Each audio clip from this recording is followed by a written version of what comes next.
Good morning students. तो आज हम हिंदी ग्रामर के चैप्टर 5 विलोम शब्द की एक्सरसाइजेस सॉल्व करेंगे। क्या करेंगे बच्चों? आज हम हिंदी ग्रामर के चैप्टर 5 विलोम शब्द की एक्सरसाइजेस सॉल्व करेंगे।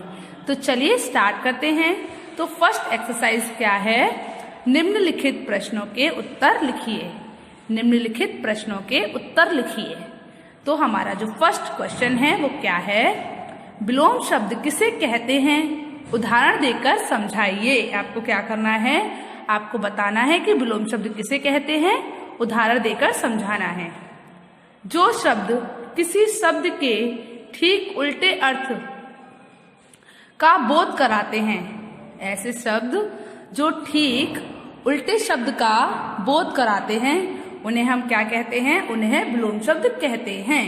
ठीक है, तो विलोम शब्द किसे कहते हैं, उदाहरण देकर समझाइए।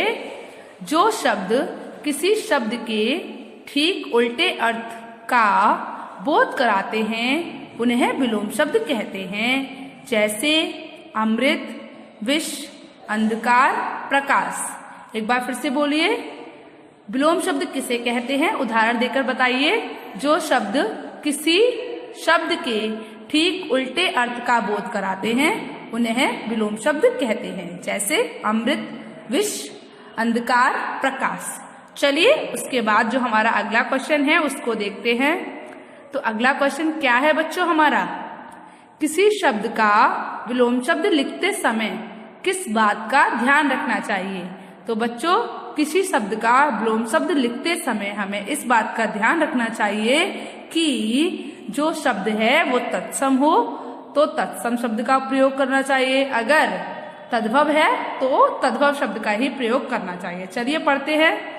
किसी शब्द का विलोम शब्द लिखते समय इस बात का ध्यान रखना चाहिए कि तत्सम शब्द के लिए तत्सम और तद्भव शब्द के लिए तद्भव शब्द ही लिखा जाए। एक बार फिर से बोलिए, किसी शब्द का विलोम शब्द लिखते समय किस बात का ध्यान रखना चाहिए? किसी शब्द का विलोम शब्द लिखते समय इस बात का ध्यान रखना चाहिए कि तत्सम शब्द के लिए तत्सम और तद्भव शब्द के लिए तद्भव शब्द का शब्द लिखा जाए। जैसे कि नवीन, प्राचीन, यहाँ पर ये दोनों शब्द ही तत्सम हैं। नया, पुराना, यहाँ पर दोनों शब्द ही तद्भव हैं। तो तत्सम के लिए तत्सम शब्द लिखना चाहिए और तद्भव के लिए तद्भव शब्द लिखना चाहिए। ओके, चलिए तो अब हम अपना अगला क्वेश्चन देखते हैं। तो थर्ड नंबर पर जो हमारा क्वेश्चन है वो क्या है बच्चों? तो जो हमारा थर्ड नंबर का क्वेश्चन है वो क्या है? क्या प्रत्येक शब्द का विलोम शब्द होता है? बताइए, क्या सभी शब्दों का विलोम शब्द होता है? बताइए, क्या प्रत्येक शब्द का विलोम शब्द होता है? नहीं, प्रत्येक शब्द का विलोम शब्द नहीं होता है। नहीं, प्रत्येक शब्द का विलोम शब्द नहीं होता है। ठीक है, अगर आपको भी ऐसे लिखना होगा। मैंने छोड़ दिया था इसीलिए मैंने अभी लिख दिया। तो आपको क्या समझ आया? नहीं, प्रत्येक शब्द का विलोम शब्द नहीं होता। ठीक है, चलिए उसके बाद हम अपनी अगली एक्सरसाइज देखते हैं। तो अगली एक्सरसाइज क्या है हमारी बच्चों? देखिए। तो बच्चों, जो हमारी खा नंबर की एक्सरसाइज है वो क्या है?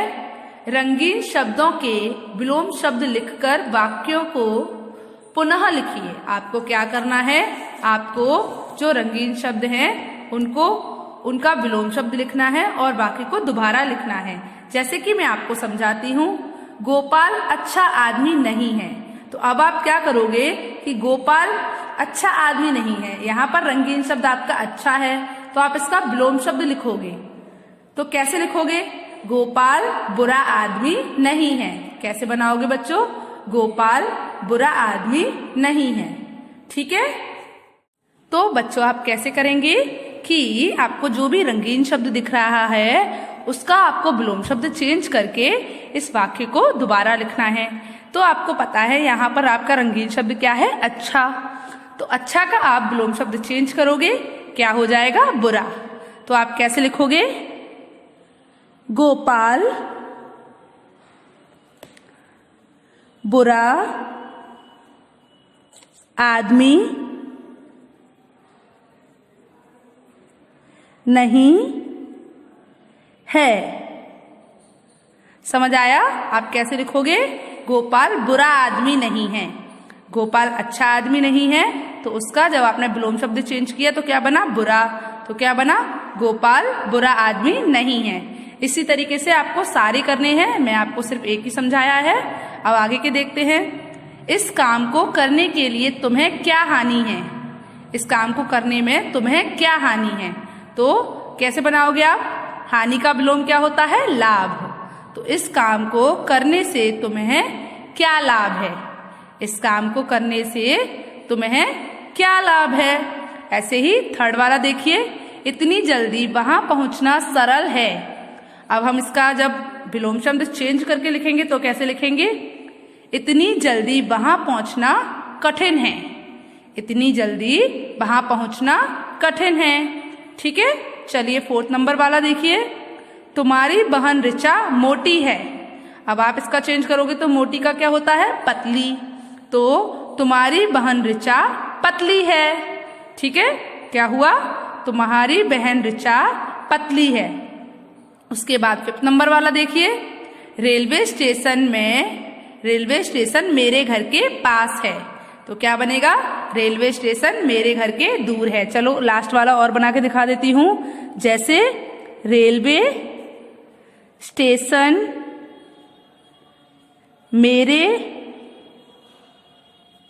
घर के, अब पास का विलोम शब्द लिखना है आपको, तो क्या होता है? दूर। फिर है, तो आपको क्या करना है? आपको विलोम शब्द लिखकर, जो रंगीन शब्द है उसका विलोम शब्द लिखकर वाक्य को पुनः लिखना है। तो आपने वही किया है ना, कि आपने वाक्य को पूरा लिखा दोबारा, पर आपने क्या किया? उसका विलोम शब्द जो था उसका विलोम शब्द लिख दिया। जैसे रेलवे स्टेशन मेरे घर के पास है, तो रेलवे स्टेशन मेरे घर के दूर है। ओके, तो बच्चों आपको ये वाली एक्सरसाइज समझ आई? क्या करना है आपको जो रंगीन शब्द दिए हैं उनके विलोम शब्द लिखकर वाक्य को पुनः लिखना है। मतलब पुनः का मतलब होता है वाक्य को दोबारा लिखना है, जैसे कि मैंने आपको समझाया है। ओके, चलिए तो अब हम अपनी अगली एक्सरसाइज देखें। अगली एक्सरसाइज क्या है हमारी? तो बच्चों जो हमारी गा नंबर की एक्सरसाइज है वो है, नीचे आ वर्ग में शब्द और वा वर्ग में उनके विलोम शब्द दिए हैं। मतलब आपको दो वर्ग दिए हैं, आ वर्ग और बा वर्ग। तो आ वर्ग में शब्द दिए हैं और बा वर्ग में उनके विलोम शब्द दिए हैं।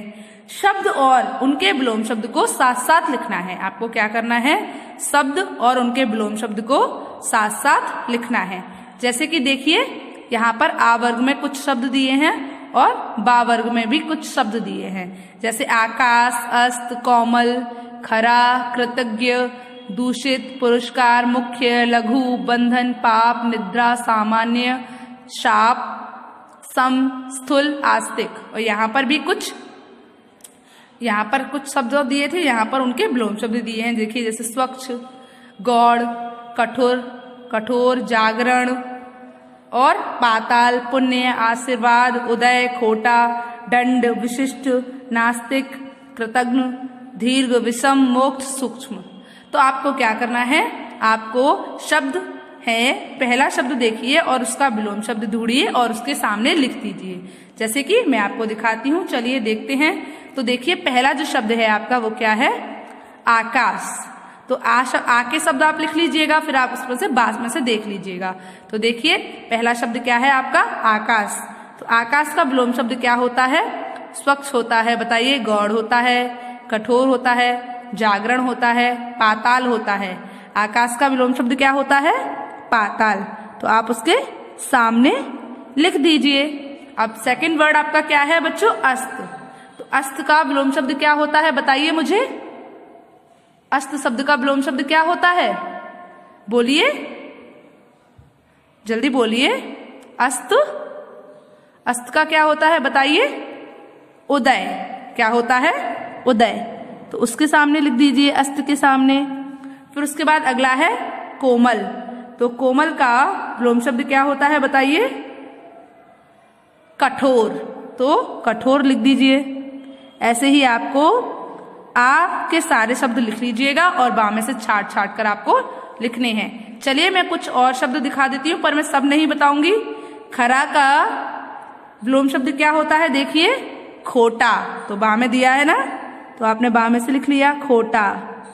उसके बाद कृतज्ञ, कृतज्ञ का क्या होता है, कृतघ्न, आपने ये भी लिख लिया। ठीक है, तो बच्चों जैसे हमने आ वर्ग के शब्दों को लिख लिया था, उसके बाद हमने बा वर्ग में से एक एक शब्द को छांट कर लिखा था, ऐसे ही आपको भी आ वर्ग के आप सभी शब्द लिख लीजिएगा।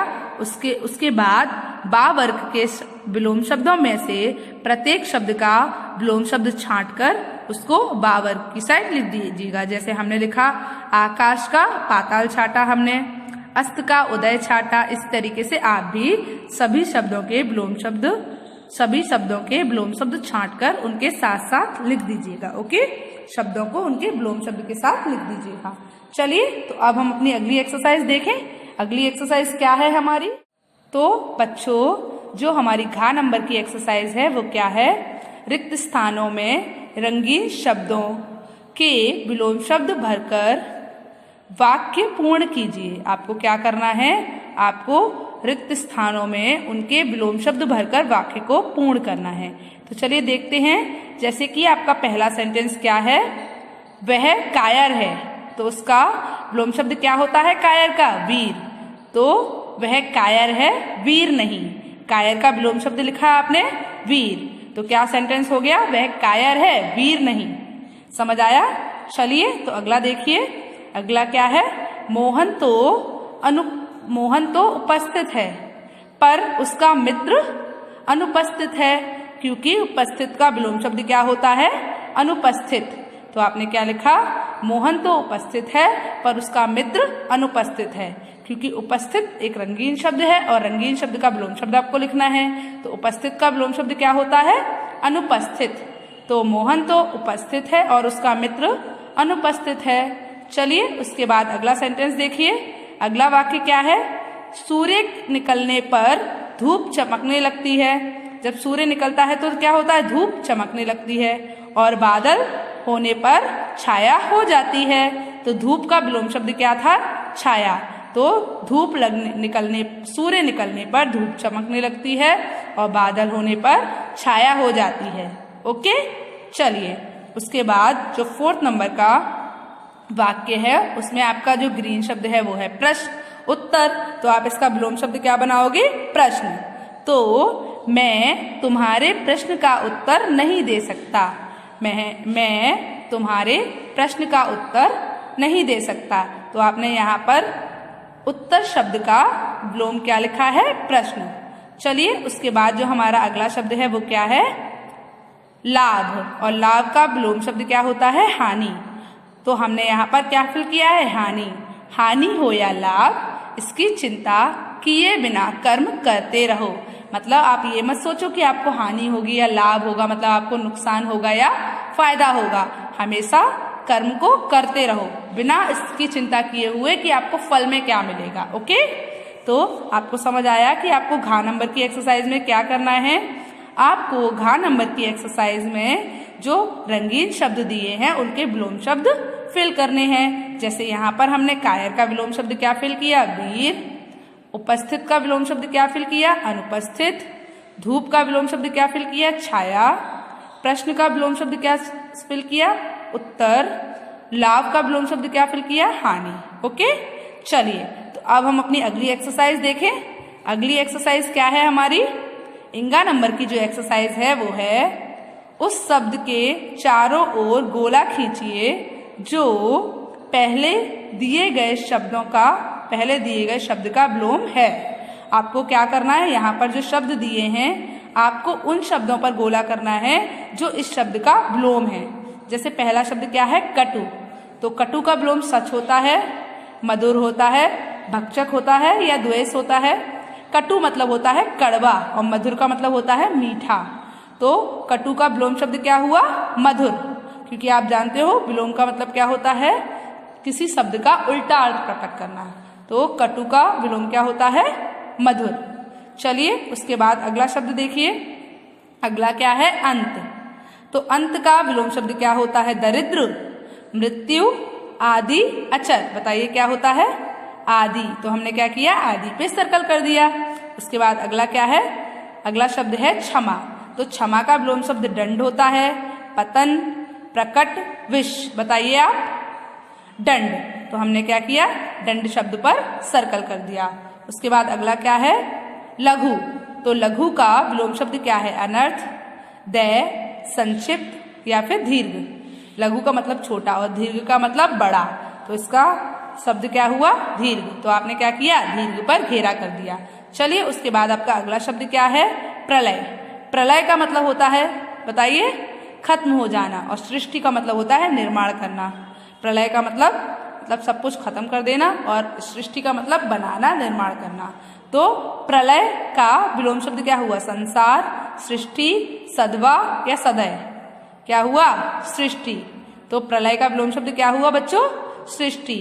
तो बच्चों आपको हिंदी ग्रामर के चैप्टर 5 की सारी एक्सरसाइजेस समझ आई? बोलते नहीं हो, है ना? बताइए, आपको हिंदी ग्रामर के चैप्टर 5 की सारी एक्सरसाइजेस समझ आई? तो आपको क्या करना है? आज आपको होमवर्क में हिंदी ग्रामर के चैप्टर 5 की सभी एक्सरसाइज अपनी हिंदी ग्रामर की फेयर नोटबुक में लिखनी है।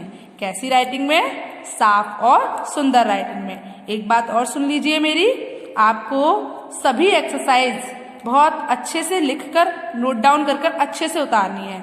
ऐसे बहुत सारे बच्चे ऐसे हैं जो गंदी राइटिंग में वर्क करके भेजते हैं। तो आपको गंदी राइटिंग में वर्क नहीं करना है। कैसी राइटिंग में करना है? साफ और सुंदर राइटिंग में। ओके, तो आपको समझ आया? आज आपको क्या करना है होमवर्क में? आज आपको हिंदी ग्रामर के चैप्टर 5 की सभी एक्सरसाइज अपनी हिंदी ग्रामर की फेयर नोटबुक में लिखनी है। ओके, चलिए, गुड बाय।